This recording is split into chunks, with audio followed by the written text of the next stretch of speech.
Assalamualaikum warahmatullahi wabarakatuh. Halo semuanya, kami dari kelompok 5 dari mata kuliah Pendidikan Pancasila yang beranggotakan saya sendiri Hafiz Sunana Putra dengan NIM 24060043 dari program studi ekonomi pembangunan.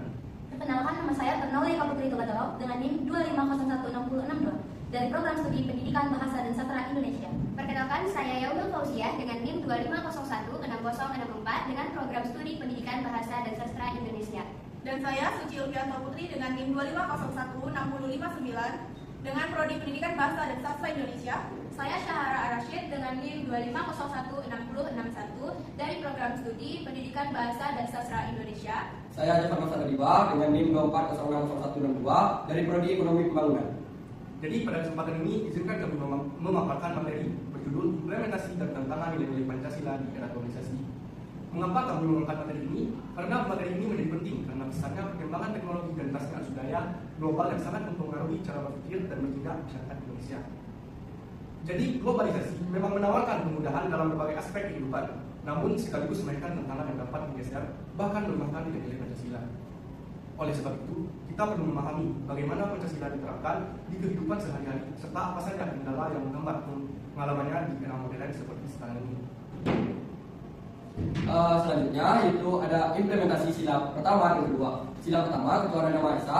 Sila ini mengajarkan pentingnya menghormati ajaran dan keyakinan setiap pemeluk agama. Contoh nyatanya, masyarakat menjaga keamanan saat ibadah agama lain berlangsung atau mahasiswa menghentikan kegiatan ketika azan berkumandang.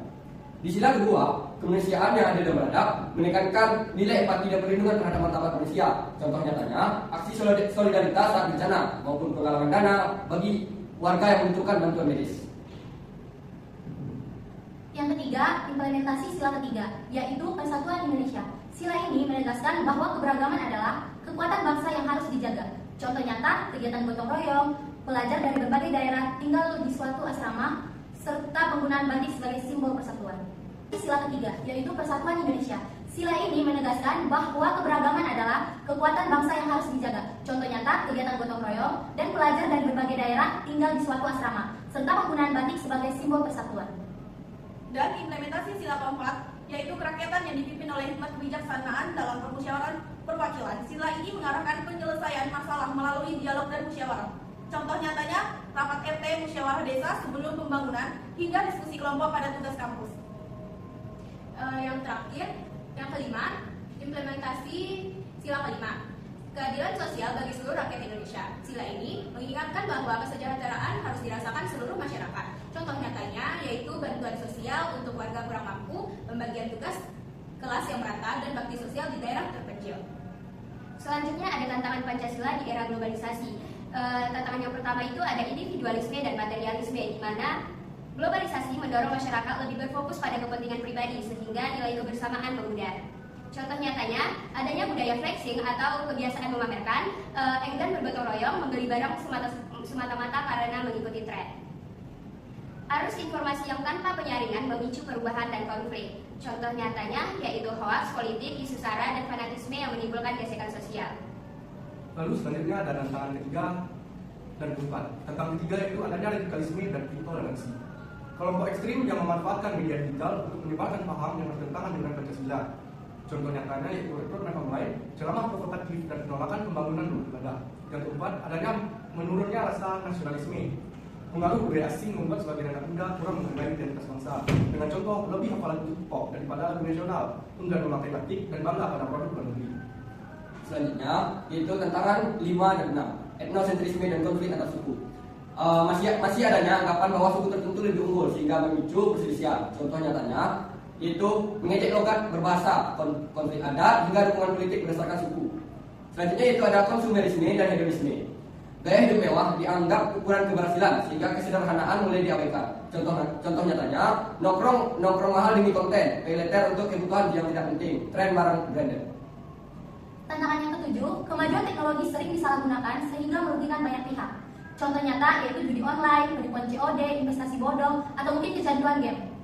Tantangan yang kedelapan, pemerataan pembangunan belum dirasakan sebelumnya di seluruh daerah. Contoh nyatanya sekolah tanpa guru tetap, akses internet terbatas, dan UMKM kalah oleh produk impor. Tantangan yang ke-9, Fanatisme berlebihan dapat mengganggu keharmonisan sosial. Nah, contoh nyatanya, perang komentar di media sosial, keluarga berselisih karena pemilihan politik, dan ketegangan saat pemilu. Selanjutnya ada upaya mengatasi tantangan. Yang pertama yaitu menguatkan literasi digital agar masyarakat terhindar dari hoaks. Lalu upaya yang kedua, meningkatkan kecintaan terhadap budaya nasional melalui seni, pakaian tradisional, dan produk lokal. Selanjutnya ada upaya yang ketiga, yaitu mendorong dialog dan sikap toleransi antar umat beragama maupun antar budaya. Upaya yang keempat, membiasakan kembali semangat gotong royong di lingkungan sekitar. Dan upaya yang kelima, mendorong pemerataan pendidikan dan akses teknologi terutama di wilayah terpencil. Upaya yang keenam, menggunakan media sosial untuk menyebarkan konten positif dan edukatif tentang Pancasila. Refleksi dan pesan moral, yaitu kita menyadari bahwa Pancasila bukan sekedar materi yang dipelajari, melainkan pedoman hidup yang harus diterapkan sehari-hari. Meskipun globalisasi membawa banyak perubahan, Pancasila tetap menjadi penuntun moral agar kita tidak kehilangan jati diri sendiri sebagai bangsa Indonesia.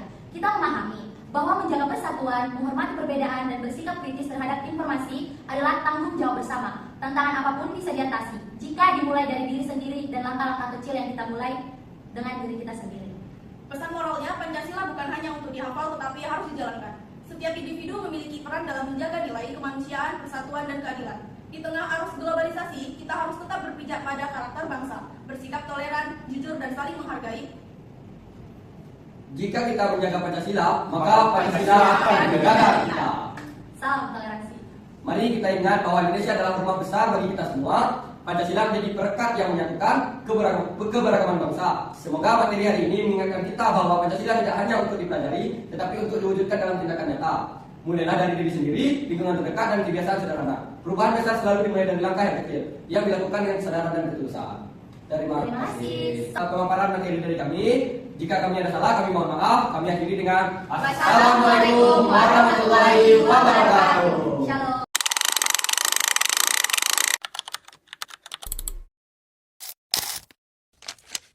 Assalamualaikum warahmatullahi wabarakatuh. Salam, Om Swastiastu, Namo Buddhaya, selamat kebajikan untuk kita semua.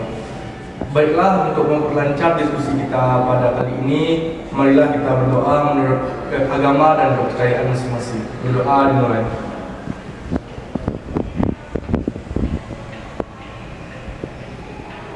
Berdoa selesai.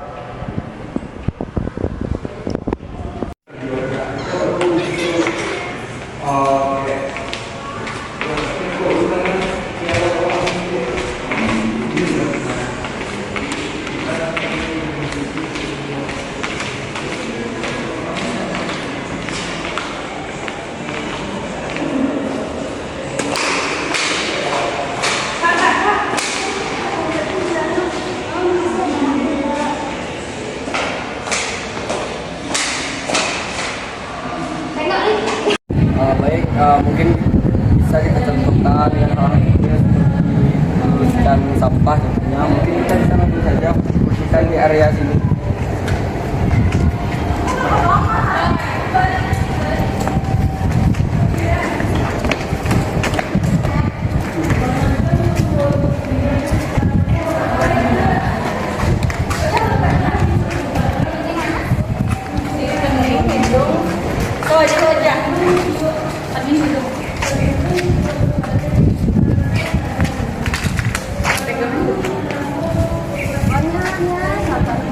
Banyak sampah, sepertinya kita perlu melakukan ini setiap hari, membuang sampah pada tempatnya guys, karena hal kecil seperti ini sangat berharga di lingkungan kampus kita tercinta.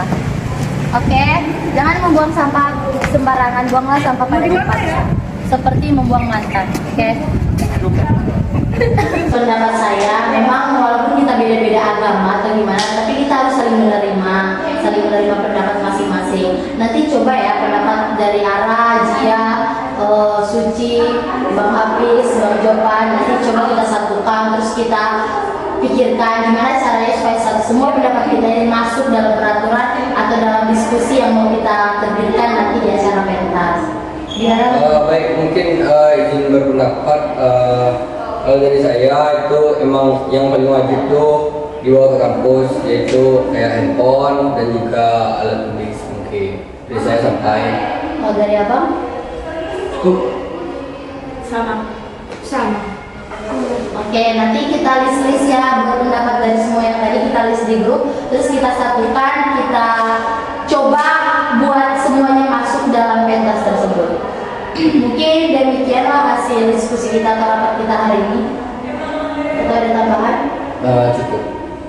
Oke, baik. Kita bisa. Setelah periode kita berjalan, setelah ada pengeluaran untuk masukan, jadi uang kas kita itu bersisa sekitar Rp50.000. Jadi uang kas ini akan kita kembalikan lagi secara merata kepada kita semuanya tanpa terkecuali, dan semuanya itu mendapat hak yang sama karena telah melakukan kewajiban selama 10 tahun.